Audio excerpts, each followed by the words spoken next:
नमस्कार, प्रणाम। आप लोग को स्वागत है सीके चौहान ब्लॉग्स में। और अभी हम पहुंचे हुए हैं मतलबी म्यूजिक में, जो सिधवलिया रोड में पड़ता है।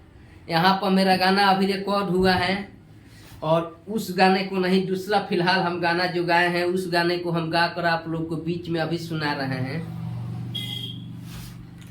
कि अरे छोटा बेस लोग बारा हो गईल है ढोरी पगाना गावला से।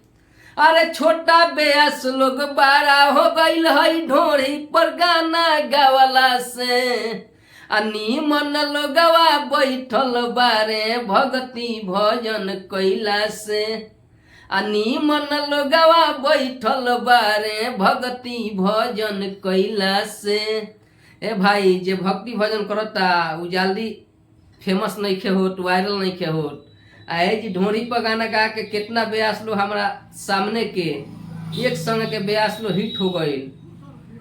आ ढोरिये पर गाना गा के बहुत लोग हिट भइल लेडीजों में, जैसे कि शिल्पी राज गवली ढोरी में लोधियाना बा। आई से तो लोग आज उनके दीवाना बा। अरे शिल्पी राज गवली ढोरी में लोधियाना बा। यही से तो दुनिया आज उनकर दीवाना बा। अरे दूधी दही के मार्केट गइल तारी बेचाता घइला से।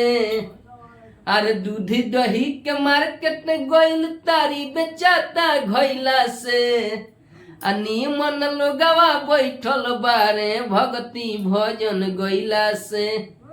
मंटू मतलबी बैठल बारे भक्ति भजन गइला से।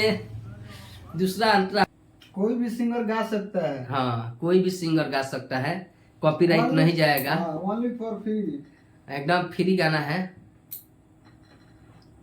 अरे किसी का तो हिट होगा ही। कि छोटा बेस लोग बारा हो गईल यार ढोरी पर गाना गावला से। अरे छोटा बेस लोग बारा हो गईल है ढोरी पर गाना गावला से।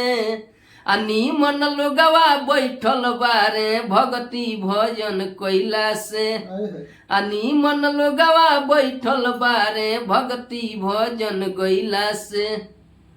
यही लय में अरे अंतरा सिंह गवली ढोरी में 32 GB रैम बा।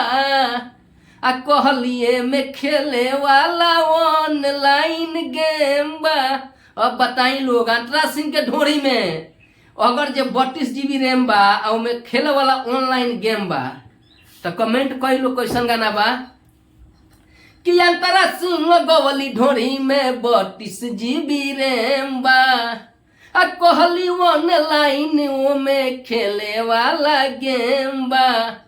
पर ढूमन अजीत के फुर्सत नहीं खे।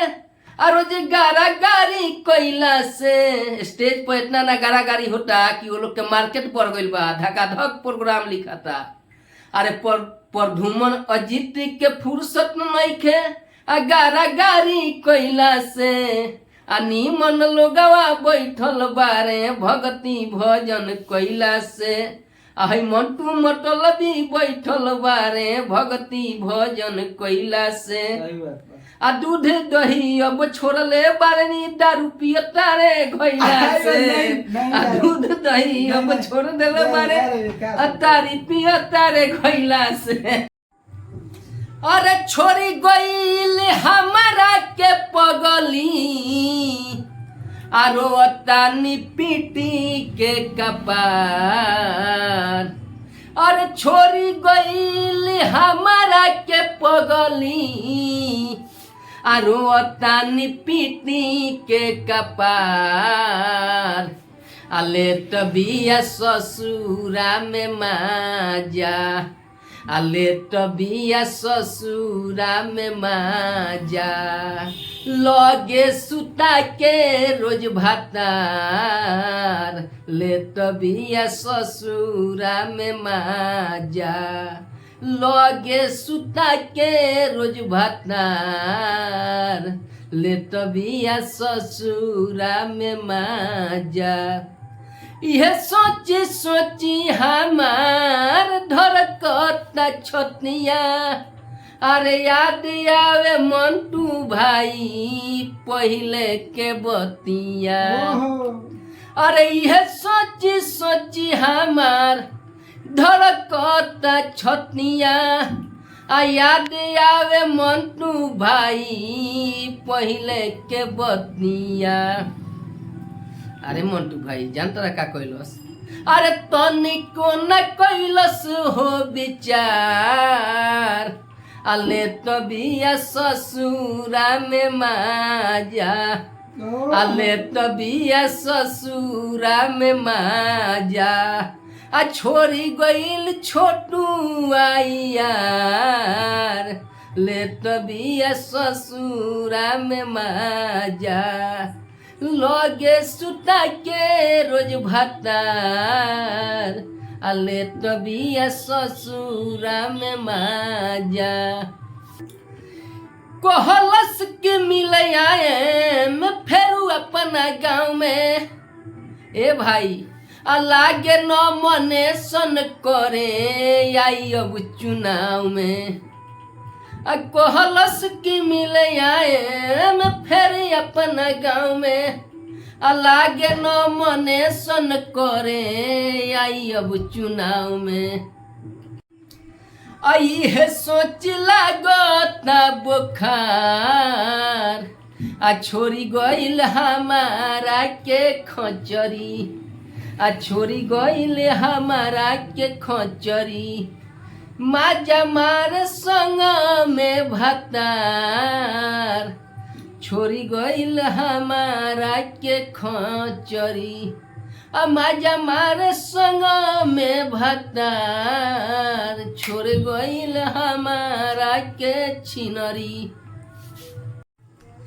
अरे छोड़ी गईल हमारा के खचरी रोइले रोज पीटी के कपार अरे छोड़ी गईल हमारा के खचरी रोइले रोज पीटी के कपार माजा मारतिया ससुररिया माजा मारतिया ससुररिया लगे रोज सुता के भातार छोड़ी गईल हमारा के खचरी रोई हम पीटी के कपार छोड़ी गईल हमारा के छिनरी अरे कहलस की कहियो ना दे मरा राजा धोखा भाग